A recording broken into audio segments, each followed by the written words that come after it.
Hello dear student, welcome to my YouTube channel Prahlad sir में। आज हम हायर सेकेंडरी परीक्षा 2024 में विषय हिंदी के पेपर का फुल सॉल्यूशन करने वाले हैं। जो भी स्टूडेंट चैनल पर नए हों तो प्लीज़ चैनल को सब्सक्राइब जरूर करें, बेल आइकन को प्रेस कर लें, जिससे आगे आने वाली वीडियो का सॉल्यूशन आप तक आसानी से पहुँच सके। चलिए वीडियो स्टार्ट करते हैं। हिंदी के पेपर में जो पहला प्रश्न आया था, निम्नलिखित वाक्यों के लिए सही विकल्प चुनकर लिखना था। जिसका पहला प्रश्न आया था, देखते हैं उसका विकल्प है सौंदलगेकर मास्टर जी कौन सा विषय पढ़ाते थे। तो इसका जो राइट ऑप्शन था ये था मराठी भाषा पढ़ाते थे।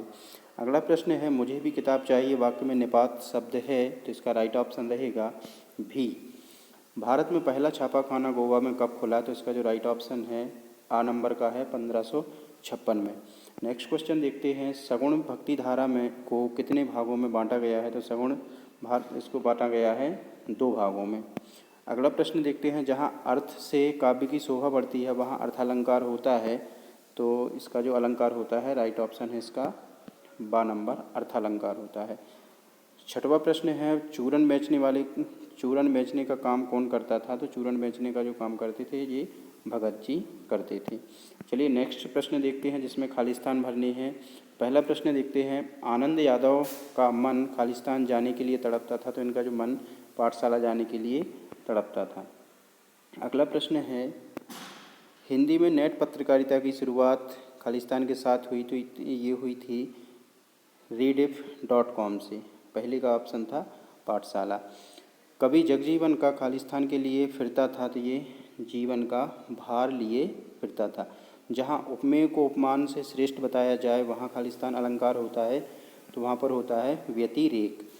मुक्तिबोध उपन्यास के रचनाकार हैं। तो वो इसके जो रचनाकार हैं ये हैं जैनेन्द्र कुमार। अंतिम प्रश्न है, रचना के आधार पर वाक्यों को मुख्यतः भागों में बांटा जाता है। तो ये बांटा गया है 3 भागों में। चलिए अगला प्रश्न देखते हैं। प्रश्न नंबर 3 में सत्य और असत्य बताना है। तो इसका पहला जो प्रश्न है इसमें है कि संभवतः बरसात हो प्रश्नवाचक वाक्य है। तो ये असत्य है। दूसरा प्रश्न देखते हैं, राखालदास बनर्जी 1922 में मोहनजोदड़ो आए थे। तो ये सत्य है। तीसरा है, रेडियो श्रव्य माध्यम है। तो ये भी सत्य है। सूर्योदय होने पर उषा का जादू टूटने लगता है। तो यह भी सत्य है।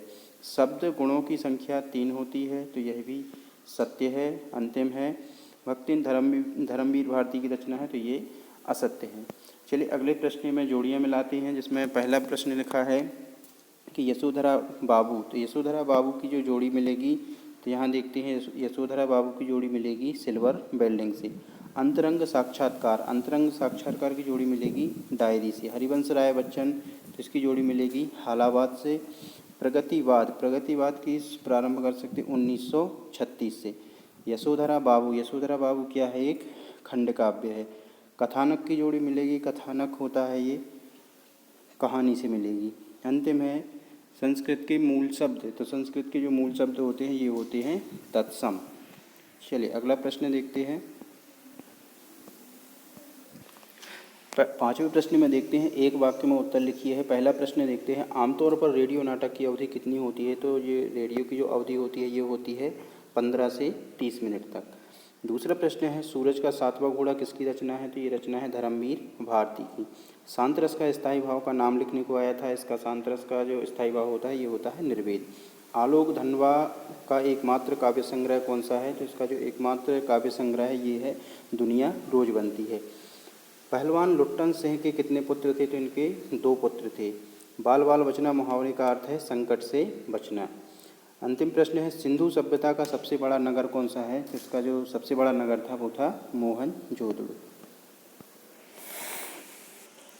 अगले प्रश्न देखते हैं, जिसमें 6वें प्रश्न में पूछा गया था कि वाक्यों को शुद्ध करके लिखना था। पूछा गया है, राम ने अयोध्या आ जाना। तो ये वाक्य अशुद्ध है, इसको शुद्ध करके लिखना था। तो राम ने अयोध्या आ जाना का सही वाक्य हो सकता था कि राम अयोध्या आ जाना। ललिता एक फूलों की माला बाजार से लाई। तो इसका शुद्ध वाक्य होना चाहिए था, ललिता फूलों की एक माला बाजार से लाई। ऐसे ही आपने सभी प्रश्न, आशा करते हैं कि सभी प्रश्न सही किए होंगे।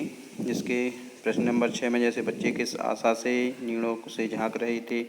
अगले प्रश्न आप देख सकते हैं, खंड काव्य महाकाव्य में भी अंतर आए थे। वीर रस की परिभाषा लिखने को आई थी।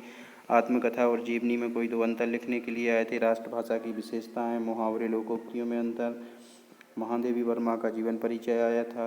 2 रचनाएं लिखनी थी। 19वें प्रश्न में पद्यांश लिखा हुआ है। गद्यांश के भी संदर्भ प्रसंग सहित व्याख्या करनी थी। तो ये प्रश्न आप सभी जो परीक्षा हाल में दे के आए हैं।